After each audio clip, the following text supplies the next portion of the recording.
Hi friends, இன்றைக்கி விலாகில் என்ன பார்க்க போகிறோம் அப்படின்னா ஃப்ரைடே எடுத்த வீடியோ. ஃப்ரைடே நைட்டு என்ன டின்னர் பண்ணோம் அப்படின்றத தான் காட்ட போகிறேன்.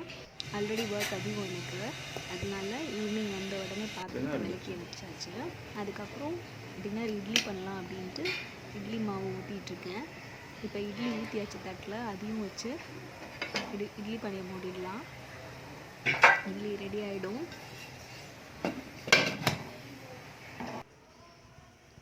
இட்லி ரெடி ஆகிடுச்சான்னு பார்ப்போம். இட்லி ரெடி ஆகிட்டுருக்க கேப்பில் சாம்பார் கொஞ்சம் வச்சிடலாம் அப்படின்னு சாம்பாருக்கும் ரெடி பண்ணிட்டுருக்கேன். ஆல்மோஸ்ட் அதுவும் ரெடி ஆகிடுச்சு. பொடி போட்டாச்சு, கொஞ்சம் கொதிக்கணும். இப்போ இட்லியும் ரெடி ஆகிட்டு இட்லி எடுத்துடலாம்.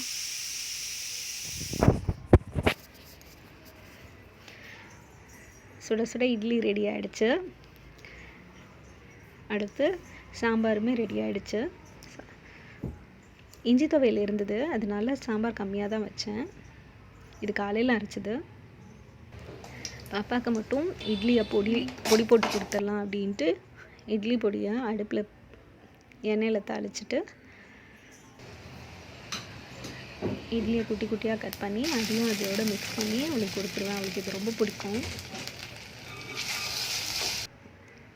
இதுதான் இன்றைக்கி நைட்டு பாப்பாவுக்கு கொடுத்த டின்னர்.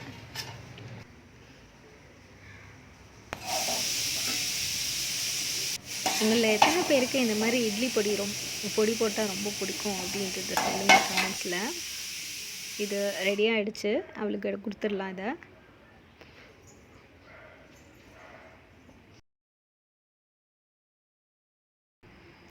அடுத்து விளக்க வேண்டிய பாத்திரம்லாம் விளக்கியாச்சு. அடுத்து ஈவினிங் சுத்தம் பண்ணியாச்சு. ஸோ சாப்பிட்டு முடிச்சதுக்கப்புறம் இன்னும் கொஞ்சம் பாத்திரம் எக்ஸ்ட்ரா இருந்தது, அதையும் சேர்த்து விளக்கி முடிச்சாச்சு.